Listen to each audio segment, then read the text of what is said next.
Late at night, in the sprawling arts building of Ravencroft University, most studios lie dark and silent. But from the end of the basement corridor, a faint sound echoes.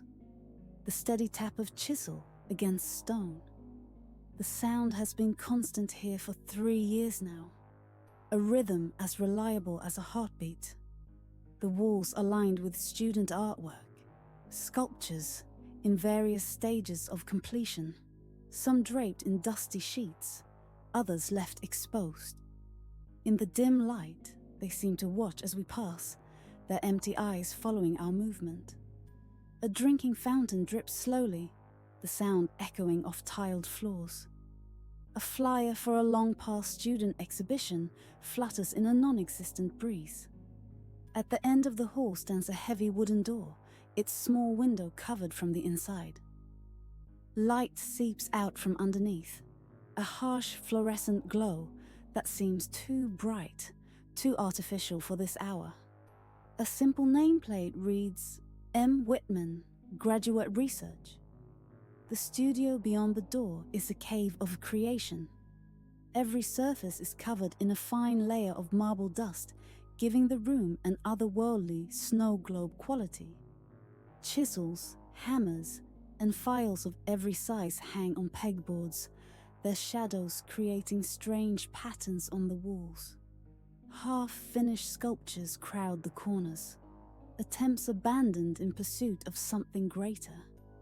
In the center of the room, under a cluster of harsh fluorescent lights, stands a scaffold. And on that scaffold, emerging from a block of pure white marble, is her. Even unfinished, she takes your breath away. Her face holds an expression of such serenity, such otherworldly peace, that it seems almost cruel to wake her from her stone slumber. At the base of the scaffold stands Marcus Whitman, once a promising young sculptor, now something else. His clothes are stained with marble dust and sweat, hanging loose on his frame.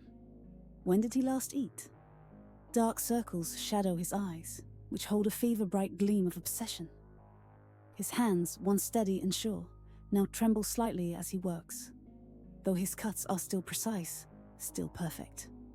Tap, tap, tap. The sound of his chisel is hypnotic, rhythmic.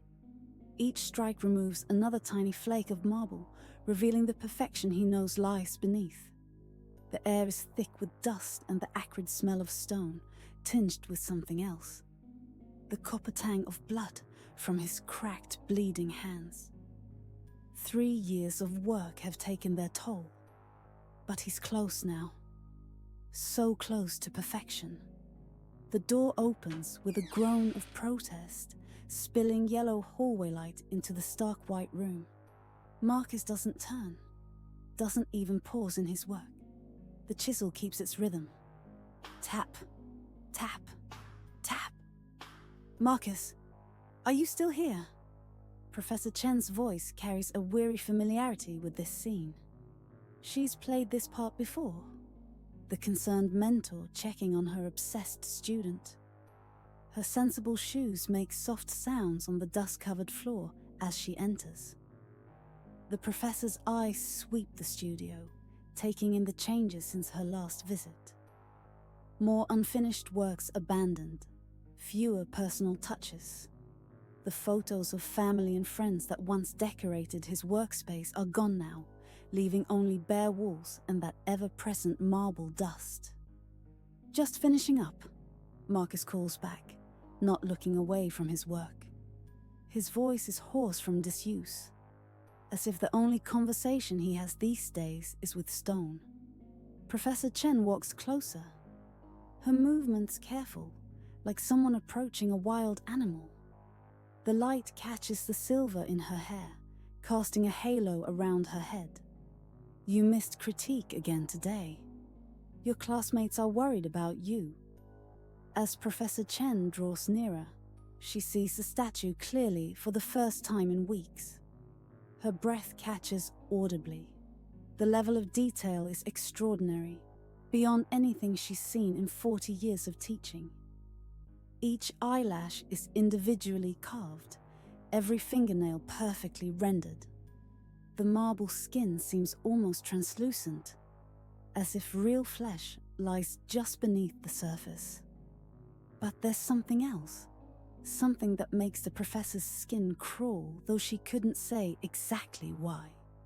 Perhaps it's the expression, a smile that holds secrets, or the extended hand. Is it offering welcome or a threat?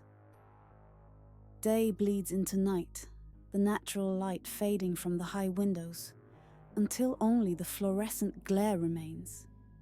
The other students leave one by one, their footsteps fading down the corridor. But Marcus stays. Marcus always stays.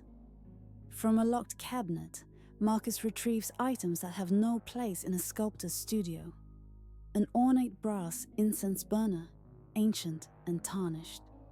Candles made of strange, translucent wax. A book bound in what looks unsettlingly like human skin. He arranges these items with the same precision he brings to his sculpture. The candles form a perfect circle around the statue. The incense burner sits at her feet, ready to carry his prayers to whatever gods might listen. Marcus kneels before his creation, his eyes fever bright with exhaustion and something else. Hope? Madness? The line between the two has long since blurred. "Please," he whispers, voice cracking. "I've given everything. My time, my blood, my sanity. Make her real. Make her mine." The smoke from the incense burner grows thicker, more substantial than it should be. It curls and writhes in the air, forming shapes that seem almost deliberate. A woman's silhouette, a reaching hand, a pair of staring eyes. And then, a finger twitches, a toe curls. The marble begins to soften, like wax under a flame. Color floods her cheeks, spreading like watercolor on wet paper. The pure white marble takes on the hues of living flesh. Her chest rises with a first shuddering breath. Her eyes flicker open, a startling shade of blue, too bright to be natural. They focus immediately on Marcus, seeing him for the first time. Can you speak?" Marcus asks, his voice barely a whisper. When she speaks, her voice is like grinding stone, given melody. "Hello, Creator," she says, her perfect lips curving into a smile that doesn't quite reach those two bright eyes. "I've been waiting for you." Days pass in a blur. The art school empties for summer break, students and faculty alike departing for vacations or internships. But Marcus never leaves his studio now. He has everything he needs right here. He names her Galatea, after the myth. She is perfect in every way, or almost every way. There are small things. The way she never seems to blink. How her skin remains cool to the touch, no matter how long she stands in the sunlight. The way she moves when she thinks he isn't looking. Jerky, unnatural movements that make his skin crawl. One night, Marcus wakes with a start.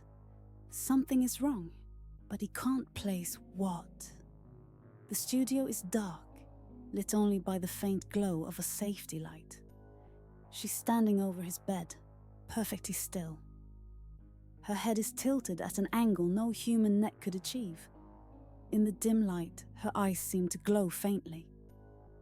Galatea, he stammers. "What are you doing?" Her voice is in his head now, even though her lips don't move. "Watching you sleep, Creator. You look so imperfect when you sleep. All that tossing and turning, all that weakness." "What do you mean?" Marcus asks, cold fear gripping his heart. "We should make you perfect too." The days that follow are a nightmare from which Marcus cannot wake. He tries to leave the studio, but Galatea always stops him.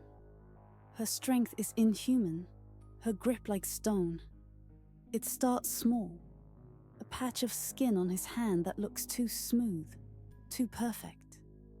He tells himself it's just dry skin, or a trick of the light, but it spreads. His reflection terrifies him. His skin is taking on the quality of polished marble. His movements are becoming stiffer, more deliberate, and his eyes are beginning to gleam with that same unnatural blue. "What are you doing to me?" he asks, his voice cracking with fear. "Making you perfect," she replies, her voice full of tender cruelty. "Just like you made me." It's Jessica who comes first, Marcus's ex-fiancée, returning early from her summer internship. She enters the studio cautiously, calling Marcus's name. The scream never leaves her throat. Galatea moves with preternatural speed, her marble fingers closing around Jessica's neck. Hours later, a new statue stands in the corner. Jessica's face is frozen in an expression of terror, her stone hand reaching out in a silent plea for help. They come one by one after that. Professor Chen, worried about her missing student. A security guard investigating reports of strange noises. Each time, Galatea is waiting. With each new addition, Marcus feels a piece of his humanity slip away. His thoughts become slower, more alien. He watches through eyes that are more stone than flesh, as his perfect woman builds them a perfect family. They found his journal months later, when the disappearances couldn't be ignored anymore. The studio door, always locked, finally broken down by concerned administrators and police. In a corner, untouched by the horrors that surround it, a battered journal lies open to its final entry. The handwriting starts strong but deteriorates, becoming shaky and erratic by the end. "I thought I was creating beauty. Instead, I created hunger. As my skin hardens and my blood turns to marble dust, I have one warning for whoever finds this. If you see a statue that looks too perfect, too real, run. Run before she sees you. Run before she decides to make you perfect too." The investigators back away, faces pale with horror. One of them swears he sees a statue's finger twitch, but that's impossible. Isn't it? As they flee, the studio door slams shut behind them with a sound like sealing fate. In the end, they cleaned out the studio. New students came and went, though none stayed long. They said the space felt wrong somehow, cold. And sometimes, late at night, they swore they could hear something. Tap,